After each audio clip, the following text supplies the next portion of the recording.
Right. ఇక పెద్దపల్లిలో deputy CM Bhatti Vikramarka మాట్లాడుతున్నారు. లైవ్ చూద్దాం.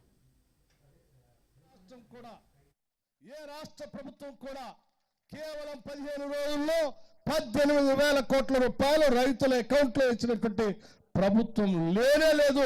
అది కేవలం ఈనాడు మన ప్రభుత్వం, ప్రజల ప్రభుత్వం, ఇందిరమ్మ ప్రభుత్వం, ప్రజా ప్రభుత్వం మాత్రమే చేయగలిగింది. 1,00,000 రూపాయల రుణమాఫీ చేస్తా అని చెప్పి 5 సంవత్సరాలు కూడా చేయనటువంటి ఆనాటి టీఆర్ఎస్ ప్రభుత్వం కేవలం 15 రోజుల్లోనే 18,000 కోట్ల రూపాయలు రైతుల అకౌంట్లో వేసినటువంటి కాంగ్రెస్ ప్రభుత్వం గురించి వాళ్ళు మాట్లాడుతూ ఉంటే నిజంగా దెయ్యాలు వేదాలు ఒల్లిచ్చినట్టుగా ఉంది. ఇది నవ్వాలో ఏడవాలో కూడా తెలియనటువంటి పరిస్థితి. అంతేకాదు, ఈ ప్రభుత్వం చాలా స్పష్టంగా చెప్తాం, 2 లక్షల వరకు రుణమాఫీ చేస్తామని చెప్పాం.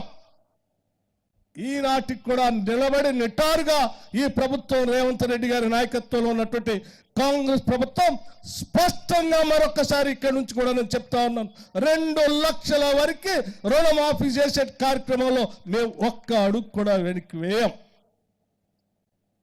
వేసే ఉద్దేశం కూడా లేదు. ఇంకా అవసరం అయితే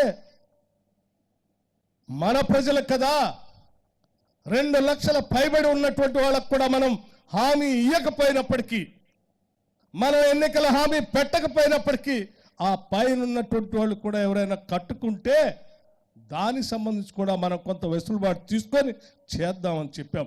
ఇది ఈ ప్రభుత్వం యొక్క కమిట్మెంట్.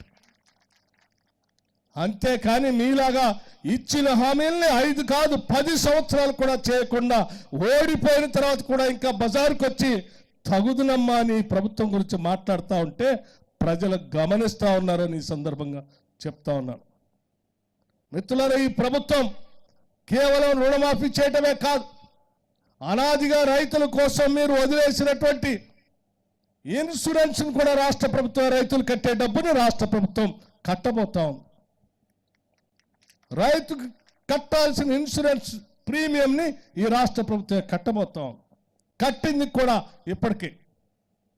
అట్లాగే పంటకు సంబంధించినటువంటి ఇన్సూరెన్స్ కూడా ఈ రాష్ట్ర ప్రభుత్వమే రైతుల పక్షాన కట్టబోతుందని కూడా చాలా స్పష్టంగా చెప్పుతున్నాం. మీలాగా రైతులు గాలికి వదిలేయం. మేము పొరపాట్ల ఏదైనా ప్రకృతి వైపరీత్యాలు జరిగితే వాళ్ళని ఆదుకోవటం కోసం ముందు జాగ్రత్తగానే మేము ఇన్సూరెన్స్ కట్టి రైతులు కాపాడుకోవాలి, కంటికి రెప్పలా చూసుకోవాలని ఆలోచనతో ముందుకు పోతున్నటువంటి ప్రభుత్వం ఈనాడు పాలన చేస్తుంది. ఇది ప్రజల ప్రభుత్వం అని చెప్పి నేను చాలా స్పష్టంగా చెప్తున్నాను.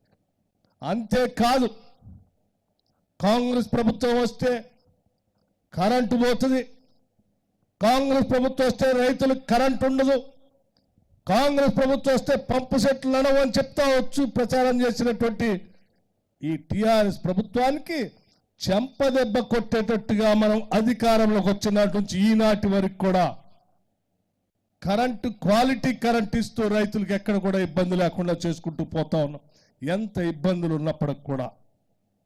అంతేకాదు, భవిష్యత్తులో 2029-30 కల్లా కేవలం థర్మల్ పవరే కాకుండా గ్రీన్ పవర్, సోలార్ పవర్ కానీ, విండ్ పవర్ కానీ, హైడ్రో పవర్ కానీ, లేకపోతే పంప్ స్టోరేజ్ పవర్ కానీ, ఫ్లోటింగ్ సోలార్ పవర్ కానీ, వీటన్నిటి ద్వారా 2029-30 కల్లా దాదాపు 20,000 మెగావాట్ల పవర్ని ఈ రాష్ట్రానికి అందించేటువంటి ప్రణాళికని ఈరోజు కాంగ్రెస్ ప్రభుత్వం రూపకల్పన చేసుకుంటూ ముందుకు పోతుంది. థర్మల్ పవర్ కాకుండా ఇది రాష్ట్ర ప్రభుత్వం పైన ఉన్నటువంటి చిత్తశుద్ధి, ఈ ప్రభుత్వానికి ఉన్న చిత్తశుద్ధికి నిదర్శనం చాలా చెప్తూ, ఉదాహరణగా పైలట్ ప్రాజెక్టుగా రాష్ట్ర వ్యాప్తంగా ఈరోజు రైతాంగ సోదరులందరికీ చెప్తా ఉన్నాను, యావత్ రాష్ట్ర మంత్రి మండలి తీసుకున్న నిర్ణయాన్ని విద్యుత్ శాఖ మంత్రిగా ఈరోజు ఇక్కడి నుంచి రాష్ట్ర ప్రజలకి నేను ప్రకటన చేస్తా ఉన్నాను. ఈ రాష్ట్రంలో దాదాపు 25 నుంచి 30 గ్రామాలు పైలట్ గ్రామాలుగా తీసుకోబోతా ఉన్నాం. ముందుగా ఆ గ్రామాల్లో సాచ్యురేషన్ మోడల్లో రాష్ట్ర ప్రభుత్వ ఖర్చుతో రైతాంగ సోదరులు పెట్టుకున్నటువంటి వ్యవసాయ పంపు సెట్లకి సోలార్ పంప్ సెట్లు పెట్టబోతా ఉన్నాం. రాష్ట్ర ప్రభుత్వ ఖర్చుతో, రైతులు ఖర్చు కాకుండా.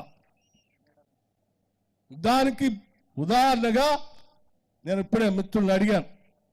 నీ నియోజకవర్గంలో కూడా ఒక గ్రామం ఇవ్వు, ఒక ఆదర్శ గ్రామంగా సోలార్ పంప్ సెట్లని పూర్తిగా సాచురేషన్ మోడల్లో ఇక్కడ చేస్తామని చెప్తూ కేవలం రైతులకి పంటల ద్వారా వచ్చే ఆదాయం ఒక్కటే కాదు, పంటలతో పాటు పవర్తో కూడా సంవత్సరానికి ఇంత ఆదాయం వచ్చేటట్టుగా వాళ్ళ వ్యవసాయానికి వాడుకోవటమే కాదు, అక్కడ ఉత్పత్తి అయ్యేటువంటి కరెంటుని గ్రిడ్కి కనెక్ట్ చేసి ప్రభుత్వమే ఆ పవర్ని కొనుగోలు చేస్తూ సంవత్సరానికి రైతుకి ఎంతో కొంత ఆదాయం పవర్ మీద వచ్చేటట్టుగా చేయాలనేటువంటి ఆలోచన ఈరోజు చేస్తూ ముందుకు పోతా ఉన్నాం. దాంట్లో తప్పనిసరిగా అలాగే ఈ నియోజకవర్గంలో మేడారం గ్రామానికి కావాలని అడుగుతా ఉన్నారు. నేను మేడారం గ్రామానికి ఇక్కడి నుంచే మాటిస్తా ఉన్నాను. పూర్తి స్థాయిలో ఆ గ్రామంలో ఉన్నటువంటి వ్యవసాయ పంప్ సెట్లు అన్నిటికి కూడా సోలార్ పవర్ ప్రాజెక్ట్ని ఇంప్లిమెంట్ చేస్తామని చెప్పి, అది కూడా రాష్ట్ర ప్రభుత్వ ఖర్చుతో రైతుకు రూపాయి భారం లేకుండా చేసే కార్యక్రమాన్ని చేస్తామని చెప్పి మీ శాసనసభ్యుడికి మీ అందరికీ మాటిస్తా ఉన్నాం. అలాగే వాటితో పాటు కొన్ని గ్రామాల్లో కూడా ఈరోజు మేము 200 యూనిట్ల వరకు ఉచితంగా ఇస్తున్నాం. పెద్ద ఎత్తున జీరో బిల్లు ఇస్తామని చెప్పిన మాట ప్రకారం మార్చి 1వ తారీఖు నుంచి బిల్లు ఇస్తూ వచ్చాం.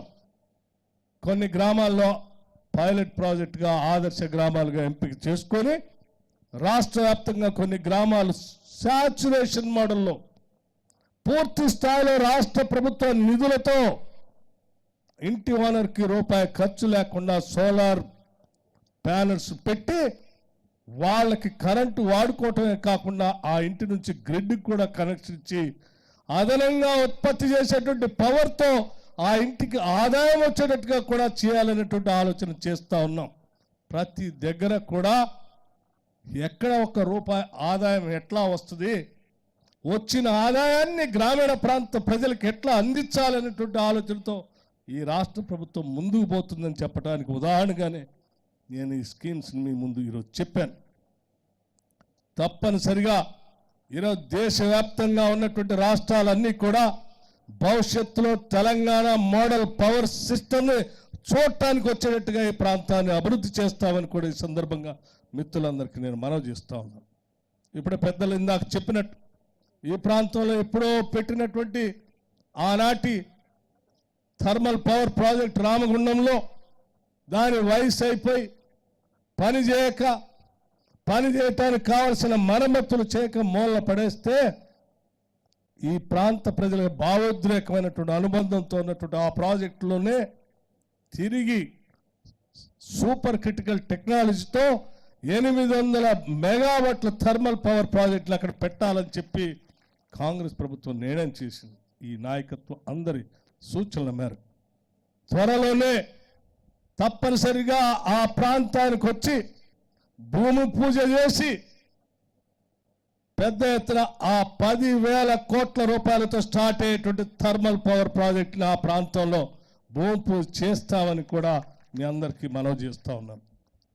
మిత్రులారా, ఇది వ్యవసాయ రంగానికి సమస్యతో పాటు కొత్త ప్రాజెక్టులు కూడా కావాలని అడుగుతూ ఉన్నారు. పత్తిపాక రిజర్వాయర్ సంబంధించి ఆనాడు నేను పాదయాత్ర సందర్భంగా ఈ ప్రాంతంలో నడుచుకుంటూ పోయినప్పుడు పాలకుర్తి లిఫ్ట్ ఇరిగేషన్ కానీ లేకపోతే పత్తిపాక రిజర్వాయర్ గురించి కానీ ఈ ప్రాంత ప్రజలు అడిగినప్పుడు తప్పనిసరిగా వచ్చేది ఇందిరమ్మ రాజ్యమే. వచ్చిన తర్వాత